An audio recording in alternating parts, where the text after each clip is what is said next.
Rabbil alamin wassalatu wassalam ala asyrafil anbiya'i wal mursalin wa ala alihi wa sahbihi ajma'in. Subhanaka la ilma lana illa ma 'allamtana innaka antal alimul hakim. Rabbi shrah li sadri wa yassir li amri wahlul 'uqdatam min lisani yafqahu qawli. Amma ba'd.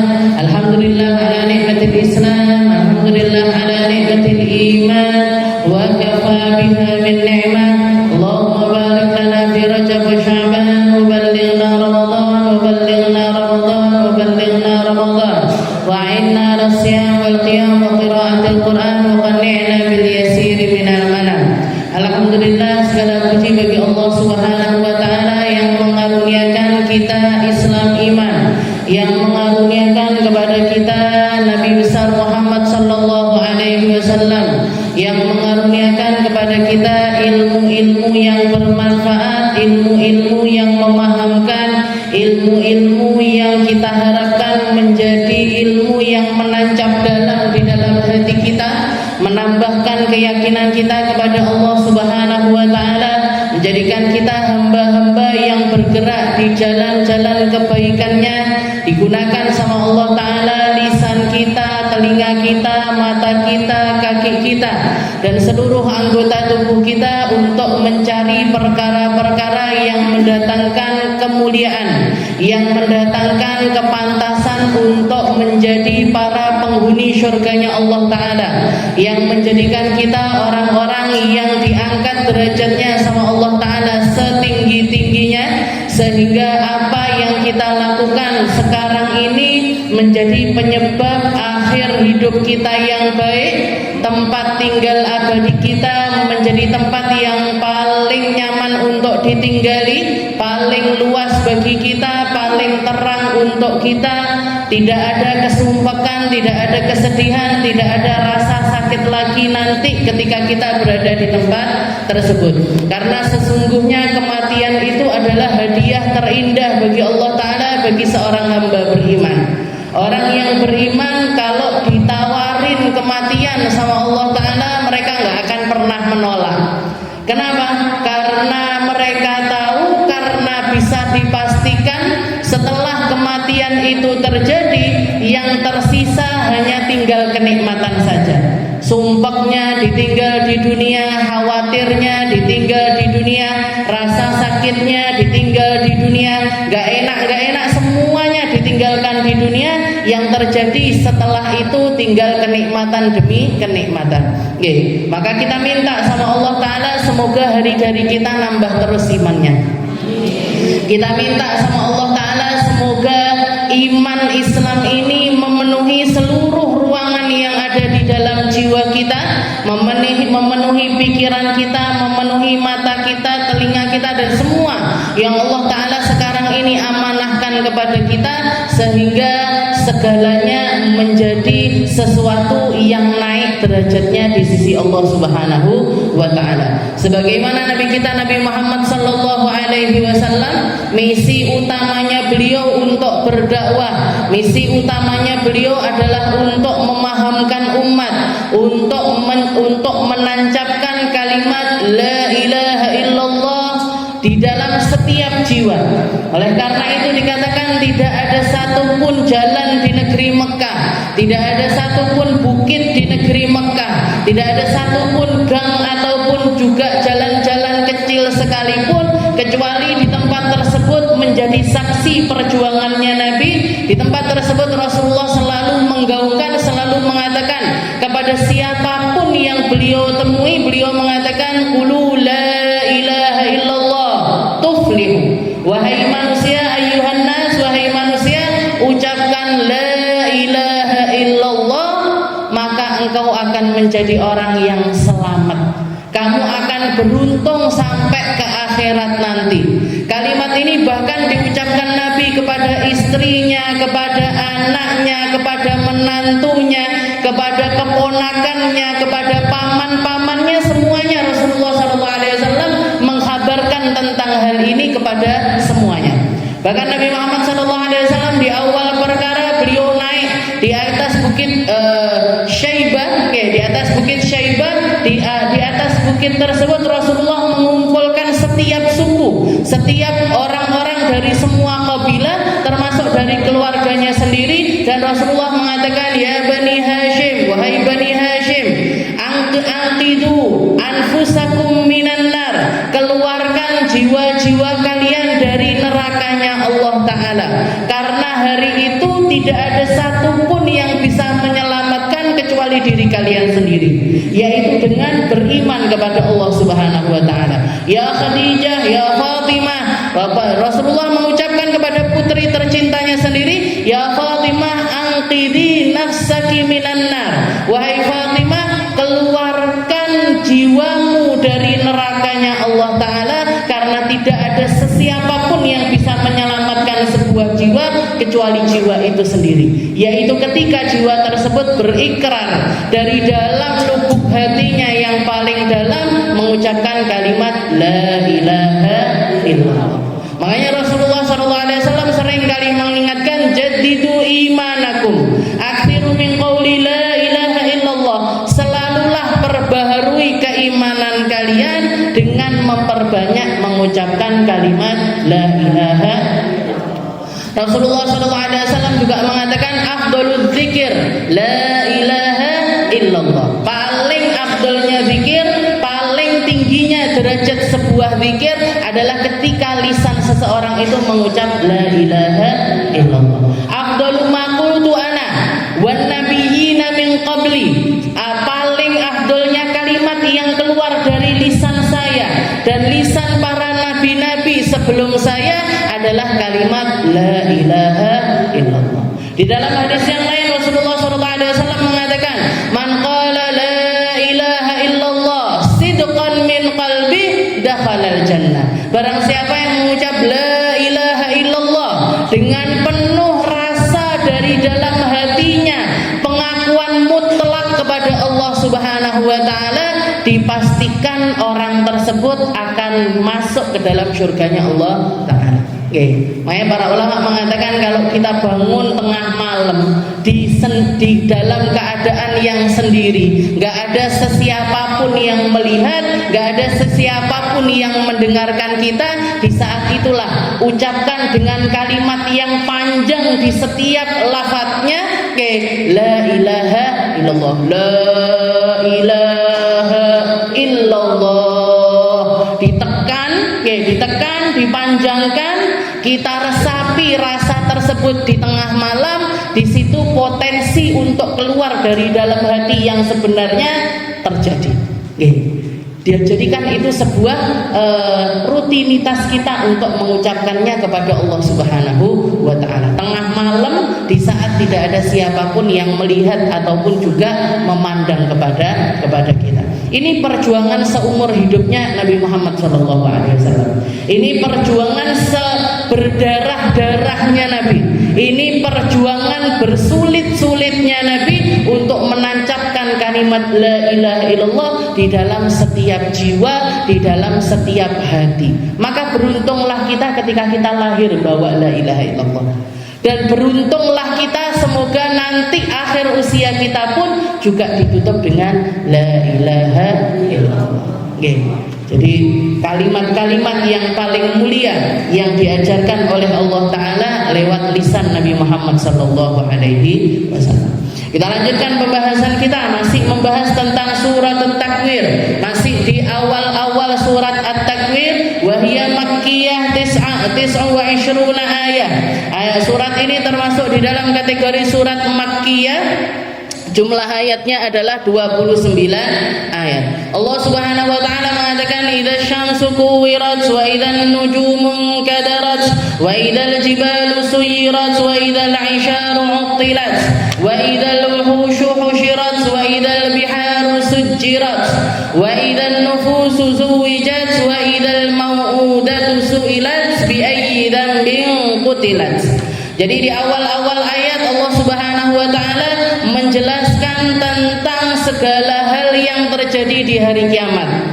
Sebuah hari yang paling menakutkan yang terjadi di alam semesta ini, di mana Allah Ta'ala menghancurkan segalanya, menggantinya dengan ciptaan yang baru, diciptakan hamparan bumi yang baru, diciptakan matahari yang baru, dan segala sesuatu yang terjadi di dalamnya akan dikembalikan sama Allah Ta'ala untuk mempertanggungjawabkan setiap perbuatan mereka. Dan dikatakan di hari tersebut Allah Ta'ala mengatakan ta'rujul malaikatu warruhu ilaihi fi yaumin kana miqdaruhu khamsina alfa sana. Kita nggak bisa membandingkan hari dunia dengan hari akhirat. Hari dunia satu harinya itu 24 jam. Tapi kalau hari akhirat per harinya itu rasanya semacam 50 tahun. Khamsina alfasana, 50.000 tahun. Satu harinya setara dengan 50.000 tahun. Makanya ketika orang-orang kafir mengolok-ngolok Nabi Muhammad SAW, kapan kiamat, kapan terjadinya kita ini disiksa, kapan azab itu datang dan lain sebagainya. Mereka mencari-cari kedatangan dari hari-hari tersebut. Maka dijelaskan sama Allah Ta'ala, innahum yarawnahu ba'ida wa narahu qariba. Manusia itu menganggap setahun itu lama, 2 tahun itu lama, 3 tahun itu lama, padahal lamanya dunia nggak ada apa-apanya dibandingkan lamanya akhirat. Padahal hari-hari, satu hari di dunia yang terjadi itu setara 50.000 tahun di sisi Allah Subhanahu wa Ta'ala. Waktu yang pendek, kapanpun Allah Ta'ala mau memperlakukan, mau mendatangkan, mau menjadikan kiamat itu terjadi kapan aja, itu bakalan terjadi. Fasbir sabrun jamila, innahum yarawnahu ba'ida wa narahu qariba. Sabar. Orang muslim itu bekalnya adalah sabar. Sabar di dalam ketaatan, sabar di dalam penantian, sabar di dalam menjalani setiap takdir yang Allah Ta'ala torehkan untuk kita semuanya. Fasbir sabrun jamila, innahum yarawnahu ba'ida. Kriterianya orang non muslim, kriterianya orang-orang yang gak beriman sama Allah Ta'ala, keadaan hari mereka, keadaan waktu-waktu yang mereka habiskan, mereka nganggep kiamat itu jauh, mereka nganggep kematian itu jauh, mereka nganggep dirinya itu gak pantas untuk mati. Saya belum tua, saya belum sakit, saya belum jompo, duit saya masih banyak, rumah saya magrong-magrong, ponek, jabatan saya tinggi, saya nggak pantas mati. Saya nggak. Kenapa? Innahum yarawnahu ba'ida. Mereka berpikir semacam itu, mereka punya mindset yang semacam itu karena nganggep kiamat itu jauh dari mereka. Mereka nganggep kematian itu jauh dari mereka. Mereka nganggep nggak pas ini, yang semacam ini buat saya ini nggak pas. Ngapain datang ke majelis ngomongin mati, ngomongin kiamat, nggak seneng hati nih bu. Orang-orang ahli dunia nggak seneng ngomongin mati. Orang-orang ahli dunia nggak seneng ngomongin kiamat. Orang-orang ahli dunia gak mau tahu tentang apa yang terjadi di alam akhirat nanti. Kenapa? Karena mereka menganggap itu semuanya menghambat kesenangan mereka. Itu semuanya mereka anggap sebagai penghalang mereka untuk menikmati kenikmatan-kenikmatan dunia. Aku kok malah gak doyan kelambian api. Aku nanti jadi nggak bisa menikmati makanan enak. Saya nanti jadi nggak bisa ngobrol cekakaan lagi sama teman-teman saya. Ini kriterianya siapa? Ahli dunia. Innahum yarawnahu ba'ida wa narahu qariba. Allah Ta'ala, para nabi-nabinya Allah, para rasul-rasulnya Allah, para ahli siddiqin yang beriman dengan sebenar-benarnya iman, wa narahu qariba. Mereka melihat itu semuanya sebagai sesuatu yang sangat dekat sekali. Mati ki sesok ae iso. Gak usah besok, nanti aja bisa.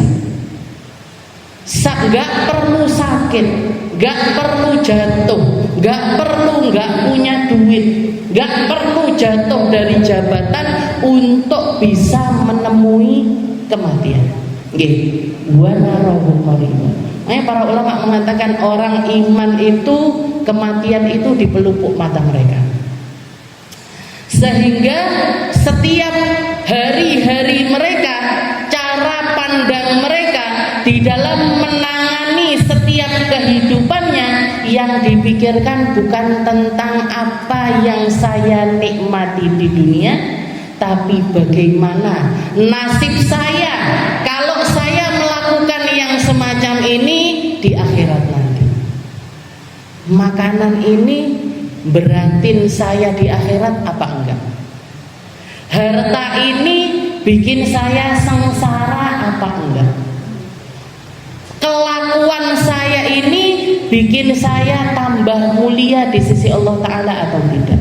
Wa narahu qariban. Orang-orang ahli iman yang sejalan dengan jalannya para nabi, sejalan dengan jalannya para rasul, mereka memilih untuk mengingat-ingat kematian, mengingat-ingat tentang hari akhirat agar menyiapkan diri di dalam menghadapi hari tersebut. Makanya dikatakan Uwais Al-Qarni, salah seorang tabi'in yang disebut-sebut dengan Rasulullah SAW. Rasulullah menyebutkan beliau ini dengan kata-kata khairut tabi'in, dzaka Uwais Al-Qarni, khairut tabi'in. Di sana ada orang namanya Uwais Al-Qarni, dia adalah sebaik-baik tabi'in. Kenapa kok dianggap dengan tabi'in padahal hidup sezaman dengan Rasulullah SAW? Karena beliau hidup sezaman sama Nabi tapi belum pernah ketemu sama Rasulullah SAW. Ketika datang ke Madinah mau nemuin Nabi, ternyata Rasulullahnya lagi perang dan beliau harus cepat-cepat karena di rumah ada ibunya yang sakit, di negeri Yaman ada ibunya yang sedang sakit, jadi beliau buru-buru pulang. Tapi Rasulullah berwasiat kepada Sayyidina Umar dan juga Sayyidina Ali, ya Umar, ya Ali, wahai Umar, wahai Ali, idza laqituma, kalau kalian berdua ketemu sama Uwais Al-Qarni, minta doa dari dia, Allah Ta'ala akan mengabulkan setiap doa kalian. Rubba ash'ath akbar madfu'un bil abwab law aqsama 'ala Allahi la abarra. Orang yang dekil, orang yang enggak dianggap orang sama manusia, orang yang tampilannya itu dijauhi sama manusia. Rubba ash'ath akbar. Berapa banyak orang yang bajunya itu kucel, mukanya itu kusut, pakaiannya itu enggak rapi. Kalau mereka datang ke rumah-rumahnya orang itu diusirin sama orang-orang. Padahal law aqsama 'ala Allahi la abarra. Kalau dia ngangkat tangannya doa kepada Allah Ta'ala, Allah Ta'ala malu untuk tidak mengabulkan doa orang semacam ini. Para sahabat nanya, man huwa ya Rasul? Siapa contohnya ya Rasul? Dzaka Uwais Al-Qarni. Ini yang namanya Uwais Al-Qarni. Dan ternyata benar, di akhir tahun ketika Sayyidina Umar haji, di akhir tahun sebelum wafatnya Sayyidina Umar, di musim haji, Sayyidina Umar dan Sayyidina Ali menemui Uwais Al-Qarni di pinggiran. Orang-orang di Arafah, beliau ini wukuf di Arafah tapi di pinggiran sambil gembala kambingnya orang-orang, dapat upah 4 dirham, 4 kepingan uang perak, upah dari gembalakan hewan-hewannya orang-orang Yaman. Maka dikatakan ketika Sayyidina Umar mendatangi Sayyidina Uwais, Sayyidina Umar mengatakan assalamualaikum, waalaikumsalam, masmuk, siapa namamu wahai laki-laki? Katanya Uwais Al-Qarni, ismi Abdullah, nama saya adalah Abdullah. Katanya Sayyidina Umar, masmukalladzi sammaka bihi ummu. Saya nanya nama kamu yang ibumu ngasih nama kamu. Kulluna ibadullah. Kalau hamba Allah, kita semuanya adalah hamba Allah. Tapi saya tanya adalah namamu yang ibumu ngasih nama kamu. Maka baru Sayyidina Uwais mengatakan ismi Uwais, nama saya adalah Uwais. Ngobrol panjang obrolannya antara Sayyidina Umar dan juga Sayyidina Ali. Minta doa, didoakan dan lain sebagainya. Termasuk di antara yang dikatakan sama Sayyidina Umar, ila aina ya Uwais? Habis ini kamu mau pergi kemana wahai Uwais? Ilal Iraq, saya mau pergi ke Irak. Katanya Sayyidina Umar, ala aktub alam ala muluki Irak. Apa kamu mau saya tuliskan surat kepada raja-raja yang ada di Irak, biar kamu ini ditampung, biar kamu ini dikasih tempat tinggal, biar kamu itu terjamin nanti hidupmu di sana. Katanya Sayyidina Uwais, uhibbu an akuna fi ghubara'in nas. Saya lebih senang berada keleleran di antara manusia aja. Saya lebih senang keleleran di antara manusia. Kalau gitu tak kasih baju wahai Uwais. Katanya Sayyidina Uwais, saya punya baju satu ini wahai Sayyidina Umar, dan satu baju lagi buat ganti saya. Saya nggak ngerti. Dan dengan bekal baju ini saya nggak ngerti apakah dia yang akan lusuh untuk saya pakai atau saya yang mati duluan sebelum baju ini lusuh.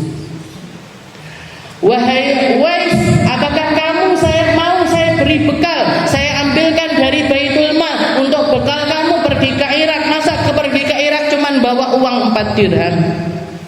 Katanya Sayyidina Uwais, beliau mengatakan, wahai Amirul Mukminin, liya arba'u darahim. Saya punya 4 dirham ini. Saya bahkan nggak ngerti saya yang mati duluan sebelum 4 dirham ini habis, atau 4 dirham ini masih ada dan saya sudah, atau saya bisa menghabiskan dari 4 dirham ini tadi. Setelah itu Sayyidina Uwais mengatakan kepada Sayyidina Umar, ya Amirul Mukminin, inna baina yadaina, wahai Amirul Mukminin, sungguh di hadapan kita ini ada jalan yang terjal, panjang, sulit, hanya bisa dilalui bagi mereka-mereka yang ringan hisab dunianya. Gak akan selamat yang bawa dunia terlalu banyak. La yajtazuha illal mukhifun. Yang bisa nyampe selamat, nyampe surganya Allah Ta'ala hanya mereka-mereka yang enteng dunianya. Enteng dunia di tangannya, enteng dunia di hati mereka. Gak gampang galau, sesuk mangan opo, daganganku kok sepi, ora enek sing tuku. Berat bu dunia di hati kita. Sulit kita melepaskan dunia. Maka yang semacam ini harus kita usahai untuk lepas. Biar apa? Biar enteng akhirat kita. Ini Sayyidina Uwais Al-Qarni. Makanya ketika beliau dikunjungi sama satu orang, ada satu orang nanya sama Sayyidina Uwais Al-Qarni, ila aina ya Uwais, kamu ini mau kemana wahai Uwais? Saya mau pergi ke setiap tempat untuk saya mencari Allah Ta'ala di tempat-tempat tersebut. Jadi Sayyidina Uwais itu kerjaannya keliling-keliling. Pernah ditemuin di orang Irak, nemuin Sayyidina Uwais Al-Qarni nyisihin sampah. Di sampingnya ada seekor anjing. Dikasih batasan sama Sayyidina Uwais. Setelah itu Sayyidina Uwais mengatakan, ya kalab, kul ma yali wa ana akul mimma yali. Wahai anjing, kamu makan apa yang di depanmu. Ini batasnya ya.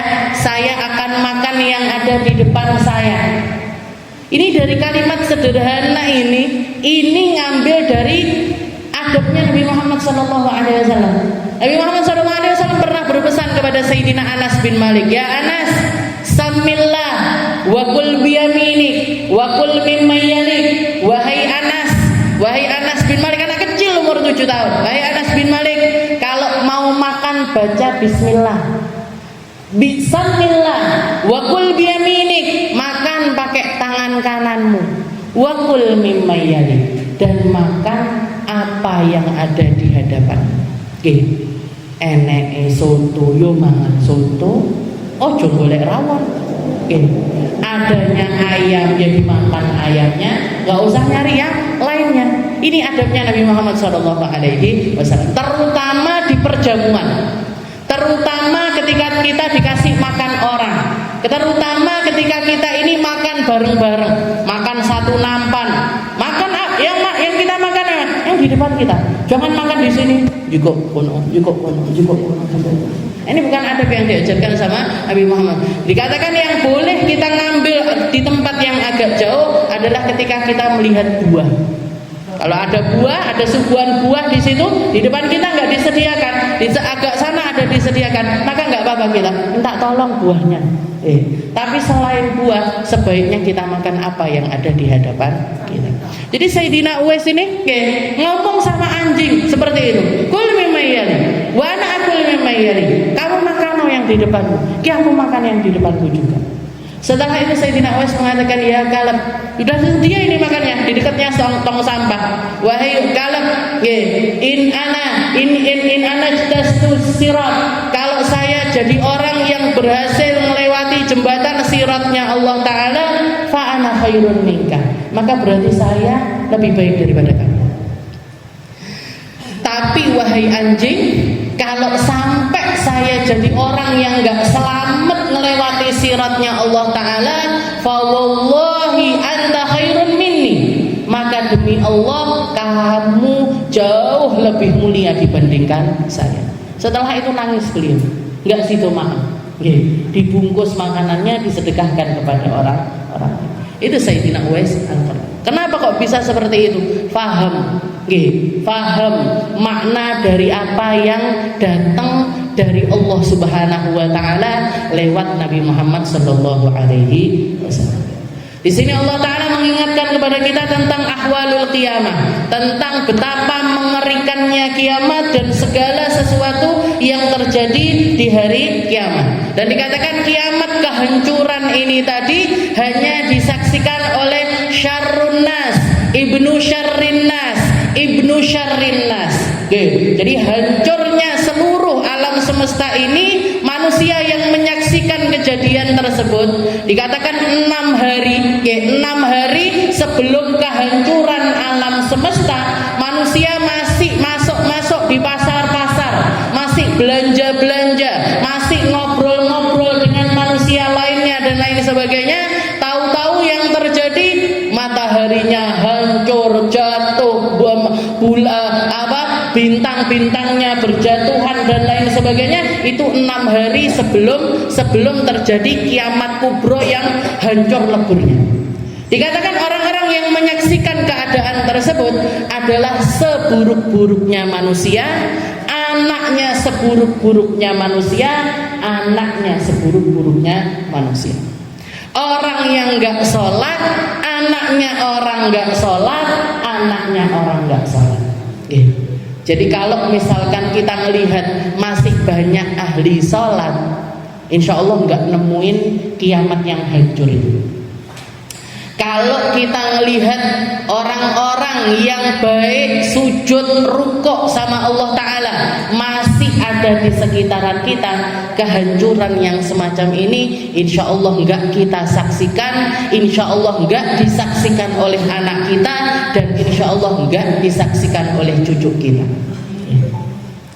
Idza syamsu kuwirat, dikatakan hari di mana matahari diambil cahayanya sama Allah Ta'ala, dirampas cahayanya oleh Allah Ta'ala, luffifat wa dhuhiba binuriha, dilipat setelah itu cahayanya diambil sama Allah Ta'ala. Wa idzan nujumun kadarat, juga hari di mana bintang-bintang pun berjatuhan. Bintang-bintang berjatuhan. Makna yang lain dari idza syamsu kuwirat, atau hari di mana matahari dan juga bintang-bintang itu berjatuhan, adalah ayyudhammu syamsu wal qamar. Dikatakan hari di mana matahari sama bulan itu dijadikan satu sama Allah Ta'ala, dihempaskan berubah menjadi satu kesatuan. Dikatakan di dalam Al-Quran, fa idza bariqal basar wa khasafal qamar wa jumi'asy syamsu wal qamar. Hari ketika Allah Ta'ala mata setiap manusia ini terbelalak, wa khasifal qamar, cahayanya bulan dicabut sama Allah Ta'ala, wa jumi'asy syamsu wal qamar, bulan sama matahari dijadikan satu sama Allah. Juga dikatakan yang dimaksud dijadikan satu bukan cuman antara matahari dengan bintang, matahari dengan bulan, tapi matahari dengan para penyembah matahari, bulan dengan para penyembah bulan, ataupun juga makhluk Allah Ta'ala yang lainnya yang dijadikan sesembahan nanti dijadikan satu sama Allah Ta'ala, setelah itu dilemparkan ke dalam neraka. Para penyembah-penyembah selain Allah, para penyembah-penyembah kepada makhluk-makhluknya Allah Ta'ala yang menolak untuk mengakui Allah Ta'ala nanti dijadikan satu dengan sesembahan mereka dan dilemparkan ke dalam neraka oleh Allah Subhanahu wa Ta'ala. Nabi Muhammad SAW pernah ditanya, innama unzila alaika innakum wa ma ta'buduna min dunillahi hasabu jahannam. Di dalam Al-Quran ada ayat yang turun kepada Nabi Muhammad. Para orang-orang ini nanya kepada Nabi, ya Rasul, ya Muhammad, innama unzila alaika, telah turun kepadamu ayat yang mengatakan kalian akan dikumpulkan sama Allah Ta'ala, ma ta'buduna min dunih, dengan apa yang kalian sembah selain Allah Ta'ala untuk menjadi bahan bakarnya neraka. Setelah itu orang tersebut mengatakan, padahal di antara yang disembah oleh manusia adalah Isa, termasuk yang disembah sama manusia adalah Uzair.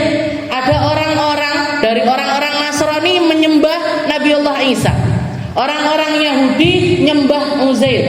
Mereka mengatakan ibnullah, mereka mengatakan mereka ini adalah putranya Allah. Orang-orang Nasrani kan mengatakan seperti itu. Ada Tuhan Bapa, ada Tuhan Anak, ada Tuhan Ibu. Nabi Isa dianggap sebagai anak Tuhan. Kata-katanya orang Nasrani. Apa berarti mereka nanti orang-orang Nasrani ini akan digabungkan dengan Nabi Allah Isa, setelah itu mereka akan masuk ke dalam neraka juga? Maka dijawab sama Nabi Muhammad SAW, ma ajhalakum bilughati qaumikum, betapa gak ngertinya kalian dengan bahasa lahir kalian sendiri. Kalimat ma liman la yakin adalah kalimat yang huruf yang digunakan untuk makna bagi makhluk yang gak berakal. Jadi yang dimasukkan neraka sesembahan dengan apa yang dia sembah adalah ketika orang-orang ini menyembah sesuatu yang gak berakal, nyembah pohon, nyembah batu, nyembah berhala. Nanti dikumpulin sama sesembahan mereka, dimasukkan sama Allah Ta'ala ke dalam neraka. Kalau misalkan Nabi Isa dan juga umatnya Nabi Isa, yang masuk neraka cuman umatnya aja, yang melenceng dari apa yang dikatakan oleh Nabi Allah Isa. Nabi Isa jelas-jelas ketika ditanya sama Allah Ta'ala, ya Isa bin Maryam, a anta qulta linnasi ittakhiduni wa ummiya ilahaini min dunillah. Di hari kiamat nanti salah satu kisah di dalam Al-Quran, Allah Ta'ala menceritakan sekelas Nabi Allah Isa dicecer pertanyaan sama Allah Ta'ala dengan kalimat yang luar biasa mengena. Ya Isa bin Maryam, Allah Ta'ala manggil Nabi Isa dengan nama ibunya, dan semua manusia nanti akan dipanggil dengan nama ibunya masing-masing, bukan bapaknya. Karena setiap manusia punya ibu, tapi enggak semuanya punya bapak, enggak semuanya punya bapak yang sah. Makanya nanti di akhirat untuk nutupi keadaannya anak-anak yang enggak punya bapak, Allah Ta'ala manggil setiap orang dengan nama ibunya mereka. Makanya Nabi Muhammad mengatakan, sammu auladakum bismil hasan, kasih nama anak-anakmu itu dengan nama-nama yang baik, karena mereka nanti akan dipanggil satu persatu dengan nama-nama mereka plus nama ibunya. Jadi kalau ngasih nama anak perempuan, saya ngapik tuh, sing diterokne wong-wong apik. jangan nirukan orang-orang yang nggak baik.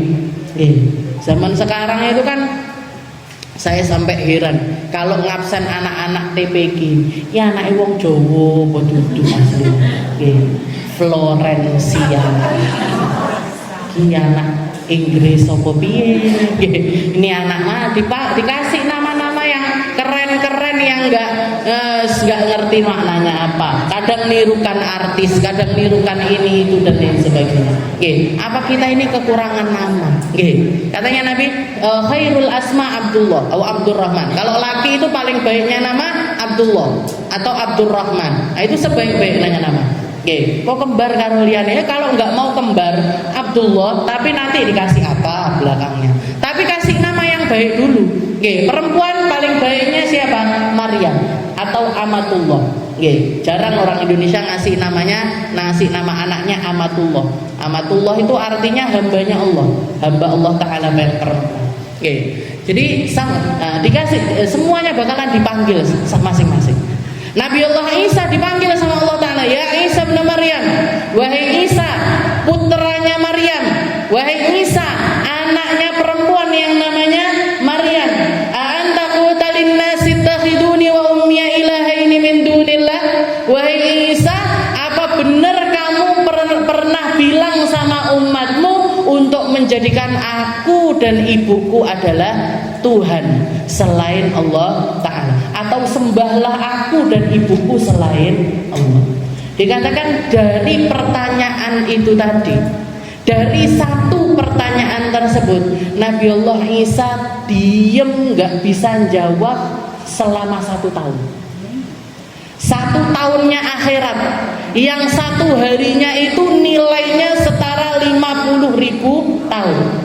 Nabi Allah Isa duduk tersungkur, kakinya berdiri di atas lututnya, gak mampu jawab Allah Ta'ala dalam durasi 1 tahun. Diem gak bisa ngomong. Baru setelah perenungan selama 1 tahun, beliau baru menjawab Allah Ta'ala dengan mengatakan, Subhanaka ya Rabb, Maha suci Engkau ya Allah. Hamba-hamba pilihannya Allah Ta'ala itu kalau milih kata-kata di hadapan Allah selalu pakai kalimat yang terbaik. Nabi Isa dicecer pertanyaan, buka kalimatnya dengan kalimat Subhanaka ya Rabb. Malaikat-malaikatnya Allah Ta'ala ketika Allah Ta'ala mengikrarkan, ngomong sama mereka, memberitahukan kepada mereka, ini ja'atu fil ardi khalifah, saya menciptakan khalifah nanti untuk tinggal di atas muka bumi ini. Maka para malaikat mengatakan, ya Rabb, ya Allah, kenapa jenengan ini kok menciptakan makhluk yang sukanya tengkar, bikin kerusakan, bunuh-bunuhan dan lain sebagainya. Allah Ta'ala mengatakan, inni a'lamu ma la ta'lamun, saya lebih tahu apa yang kalian gak tahu. Maka jawabannya malaikat waktu itu mengatakan, Subhanaka la ilma lana illa ma'alamna. Maha suci Engkau ya Allah, kami gak punya ilmu kecuali ilmu yang Engkau berikan. Yang sampai sekarang ini dijadikan pembukaan dari kalimatnya setiap pendakwah, setiap penceramah. Subhanaka la ilma lana illa ma 'allamtana. Ya Allah, yang saya sampaikan bukan ilmu saya, yang saya ucapkan bukan dari saya, yang saya pahami semuanya adalah anugerah dari Engkau, dan ini adalah sesuatu yang sedikit dibandingkan ilmumu yang sangat luas, dan ini adalah amalan yang kecil dibandingkan apa yang harusnya saya lakukan. Subhanaka la ilma lana. Nabi Allah Isa, subhanaka ya Rabb, ma qultu lahum illa ma amartani bih. Katanya Nabi Allah Isa, saya enggak pernah berucap kepada mereka kecuali sesuai perintah darimu ya Allah, kecuali sesuai dengan apa yang Engkau perintahkan. Ani ibudullaha rabbi wa rabbukum, untuk sembahlah aku dan untuk sembahlah Allah Tuhanku dan Tuhan kalian semua. Ini Nabi Allah Isa. Oke, jadi para sesembahan lain nanti dijadikan satu. Idza syamsu kuwirat wa idza nujumu kadarat. Makna lain dari selain diambil cahayanya sama Allah Taala, dilipat diambil cahayanya sama Allah Taala adalah yudhammu ba'duhum ba'd. Digabung antara satu dengan yang lainnya. Digabung antara sesembahan dengan apa yang dia sembah. Wa idzan nujumu kadarat wa idzal jibalu suyirat. Hari di mana gunung-gunung yang perkasa dihancurkan lebur sama Allah Ta'ala. Dikatakan awalnya dicabut. Suyirat itu artinya awalnya tahap awalnya kuliat minal ardh. Jadi gunung-gunung yang sekarang ini fungsinya jadi pasak-pasaknya bumi. Jadi pasak-pasak penopangnya bumi yang bikin bumi ini rekat, yang bikin bumi ini enggak bergeser, yang bikin bumi ini enggak longsor. Gunung-gunung dan semua yang ditumbuhi di atas gunung itu nanti di hari kiamat kuliat, dilepasi satu persatu sama Allah Ta'ala. Dilepas satu persatu, setelah itu dia melayang di udara, fadukkata dakkata wahidah, dibenturkan satu dengan yang lainnya. Gunung enggak siji, tapi seluruh gunung yang ada di atas muka bumi ini dicopot dari tempatnya, dibenturkan satu sama lain sehingga dia berubah menjadi kepingan-kepingan kecil. Seperti juga di dalam ayat yang lainnya, wa takunul jibalu kal ihnil manfush. Hari di mana gunung itu berterbangan selayaknya kapas. Jadi lepas dari tempatnya, hancur. Setelah dihancurkan, setelah berterbangan berubah jadi kepingan-kepingan, masih dibenturkan satu sama lain dengan yang lainnya sampai menjadi kecil-kecil, sampai berubah menjadi debu yang berterbangan dan nanti disatukan dengan yang lainnya, disatukan dengan laut, disatukan dengan langit, disatukan dengan awan, disatukan dengan matahari, bulan, disatukan dengan bintang-bintang, hancur lebur mumur jadi satu. Setelah itu diganti sama Allah Ta'ala dengan bumi yang lainnya. Jenengan bayangkan aja, kalau gunungnya nasibnya kayak gitu, menungso nih koyo sehancur apa manusia saat itu, seburuk apa keadaannya manusia saat itu. Gak heran ketika Allah Ta'ala mengatakan orang-orang yang menghadapi kiamat yang semacam itu ka'annahum sukara wa ma hum bisukara. Mereka kayak orang mabuk padahal enggak mabuk. Orang ya ibu-ibu hamil yang lagi hamil besar, anaknya merucut metu ndak ngerasa. Anak-anak kecil-kecil yang rambutnya ini hitam langsung berubah beruban semuanya. Jadi dari dahsyatnya hari tersebut nggak bisa dinalar dengan keadaan manusia. Wa idzal jibalu suyirat wa idzal 'isyaru utilat. Orang sudah nggak mereken lagi hartanya dia, ternaknya dia, apa yang dia miliki. Wes tak nyelametne omahku, tak nyelametne TV-ku, tak nyelametne rekeningku, tak enggak ada pikiran lagi. Wa idzal 'isyaru utilat. Di sini isyar adalah an-naukul hawamil. Jadi unta-unta yang lagi hamil. Yang paling mahal dari unta itu unta hamil. Di unta itu ada anak unta, ada unta dewasa, ada unta laki-laki, ada unta perempuan. Yang paling mahal dari unta-unta ini adalah unta yang perempuan yang sedang hamil. Dan itu dikatakan ketika seseorang itu hukuman qisas, hukuman orang bunuh orang lain, di dalam Islam itu hukumannya satu jiwa, ada orang bunuh orang, ada orang bunuh orang, maka orang yang bunuh ini dikenakan denda 100 ekor unta. Untuk satu jiwa itu 100 ekor unta. Dan 100 ekor unta tersebut sebagian besarnya harus dari golongan unta yang lagi hamil. Jadi nilainya manusia, nilainya jiwanya manusia itu sebenarnya dihargai sama Allah Ta'ala setara dengan 100 ekor unta. Dulu di zaman jahiliyah, orang ketika bunuh orang lain hukumannya adalah bayar denda. Dari 10, kadang bayar 10 ekor, kadang 20 ekor, kadang 30 ekor dan lain sebagainya. Dulu di zamannya abahnya Nabi Muhammad SAW, makanya sebutannya Nabi Muhammad itu selain julukan-julukan Al-Amin dan lain sebagainya, Nabi Muhammad itu punya julukan unik. Dari mulai kecil beliau dijuluki Ibnu Dzabihain, anak orang yang pernah disembelih 2 kali. Yang hampir pernah disembelih dua kali. Yang pertama adalah kakeknya Nabiullah Ismail, putranya Nabiullah Ibrahim. Yang kedua adalah abahnya Nabi Muhammad SAW, Sayyid Abdullah. Sayyid Abdullah itu pernah dijadikan nazar sama abahnya. Jadi abahnya Abdullah bin Abdul Muttalib.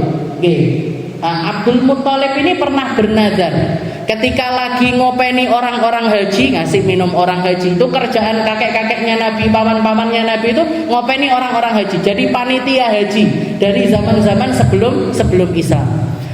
Sayyid Abdul Muttalib ini ketika lagi ngopeni orang-orang di Arafah, lagi orang-orang haji, kerentek di dalam hatinya, ya Allah, perjuangannya Nabi Ibrahim kayak gitu, perjuangannya Nabi Ismail kayak gitu, perjuangannya Siti Hajar seperti itu, perjuangannya nabi-nabi seperti. Terus yang saya persembahkan untuk Tuhan saya apa? Saya juga pengen jadi orang soleh seperti kakek-kakek saya.